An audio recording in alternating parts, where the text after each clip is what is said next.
তো চলে এলাম আজকে একটা নতুন ভিডিও নিয়ে। তো দেখুন একটা সিলিং ফ্যান।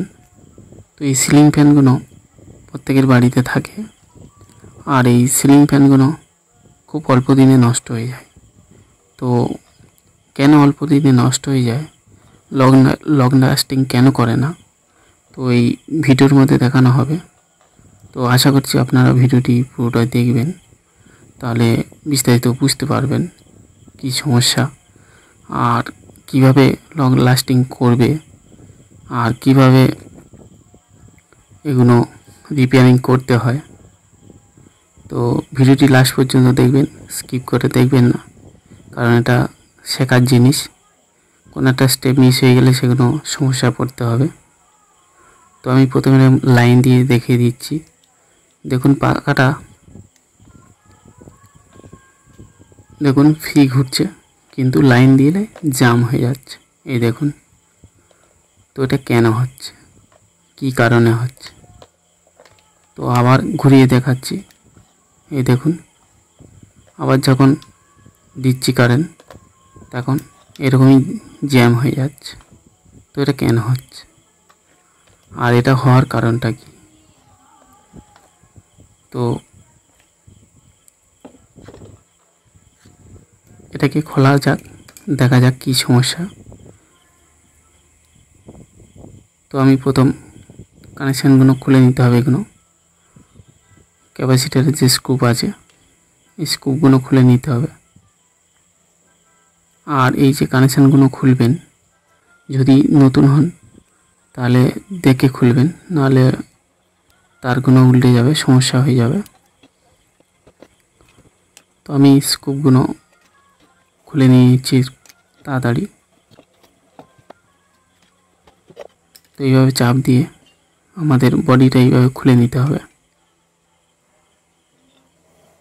তো দেখুন, এখানে আগে রিপেয়ারিং করা হয়েছিল, তো এখানে বেয়ারিংগুলো পাল্টে দেওয়া হয়েছিল, কিন্তু এখানে একটা কাজের ভুল থেকে গেছে। কিছু কিছু মিস্ত্রি এরকমই কাজগুলো করে, যার জন্য এই সমস্যা পড়তে হয়। আর এখানে বেয়ারিংগুলো পাল্টে দিয়েছে, কিন্তু আগের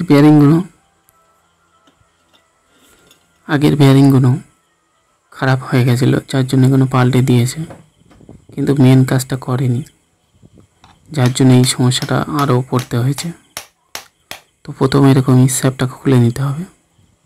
তো এটাই সাবধানে ঘাটা দেবেন, নাহলে এই যে লিডগুলো কেটে যাবে।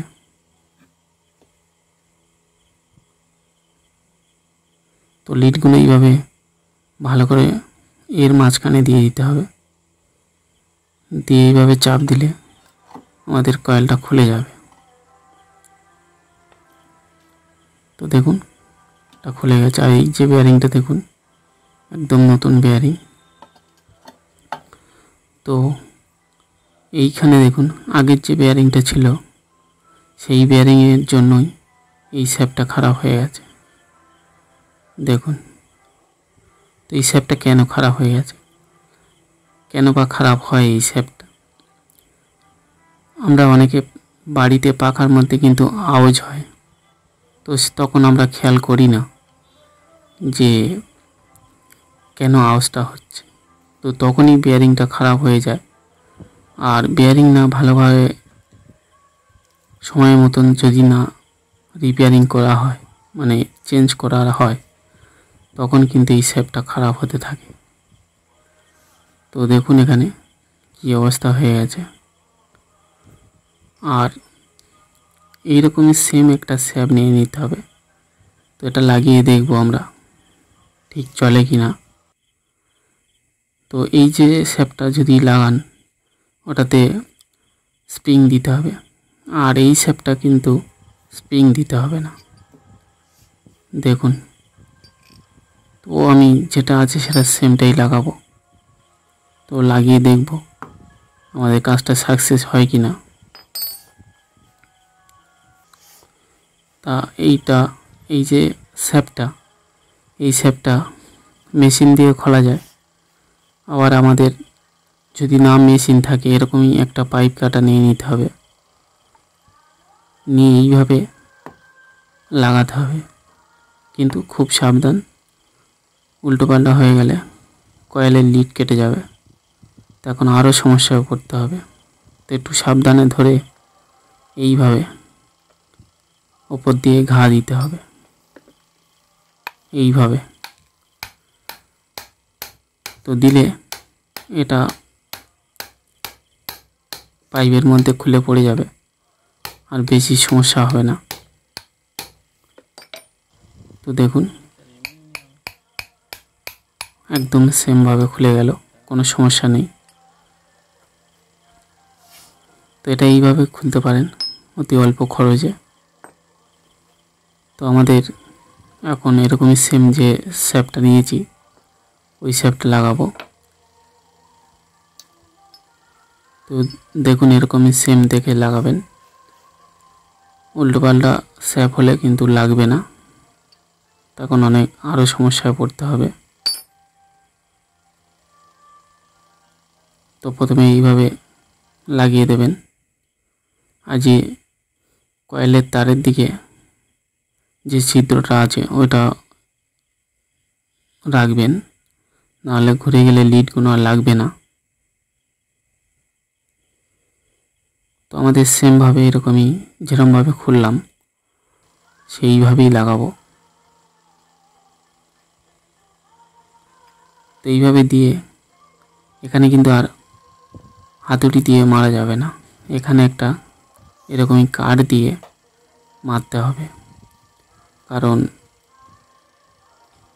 এই যে লোহাটা যদি ডাইরেক্ট হাতুড়ি দিয়ে মারা যায় তাহলে এটা কিন্তু নষ্ট হয়ে যাবে। তো এইভাবে সেমভাবে দেখুন আমি লাগাচ্ছি। তো এরকম একটা কাঠ দিয়ে লাগাবেন, আস্তে আস্তে কাঠের উপরে হাতুড়ি মারবেন, একদম সেমভাবে বসে যাবে। দেখুন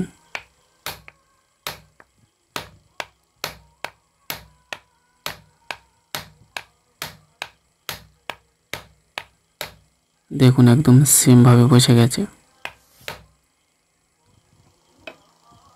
একদম ভালো করে যেরকম লাগানো ছিল সেইভাবে লাগাবেন।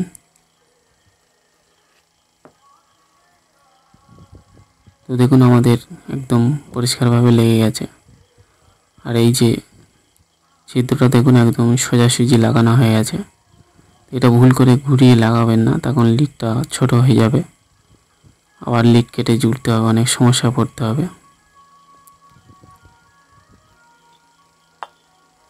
তো আমরা এবারে লাগিয়ে দেখব যে আমাদের কাজটা সাকসেস হলো কি না। তো দেখুন বেয়ারিং একদম ইজি আছে, কোনো সমস্যা নেই। তো আমাদের কাজটা করি। তো একটা কথা বলি, আপনাদের বাড়িতে যদি পাখার কোনো প্রথমে আওয়াজ হয় দেখবেন, তখনই পাখার বেয়ারিংগুলো চেঞ্জ করে দেবেন, দিলে আর এই যে শ্যাফটটা খারাপ হয় এটা আর খারাপ হবে না। তো চলুন, লাগানো হয়ে গেছে, এবার আমাদের টেস্ট করার পালা। তো দেখুন কতটা ইজি হয়ে গেছে, আর আটকাচ্ছে না। তো আমি ক্যাপাসিটরটা লাগিয়ে নিয়ে দেখিয়ে দিচ্ছি।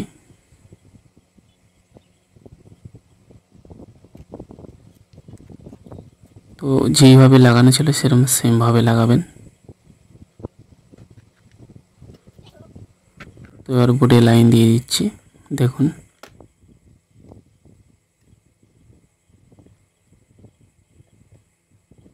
দেখুন একদম পরিষ্কার চলছে, আর কোনো সমস্যা নেই।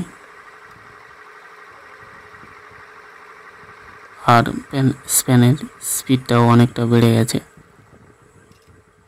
তো এইভাবে আপনারা কাজগুলো করতে পারবেন, আর চেষ্টা করবেন একটু আগে থাকতে বেয়ারিং চেঞ্জ করার, তাতে কয়েলও ভালো থাকবে, শ্যাপও ভালো থাকবে।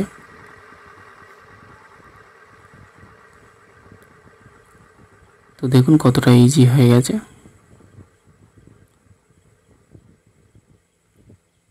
তো অনেক ধন্যবাদ ভিডিওটি এতক্ষণ দেখার জন্য। আর ভিডিওটি কেমন লাগলো কমেন্টে জানাবেন। যদি ভালো লাগে লাইক শেয়ার কমেন্ট করবেন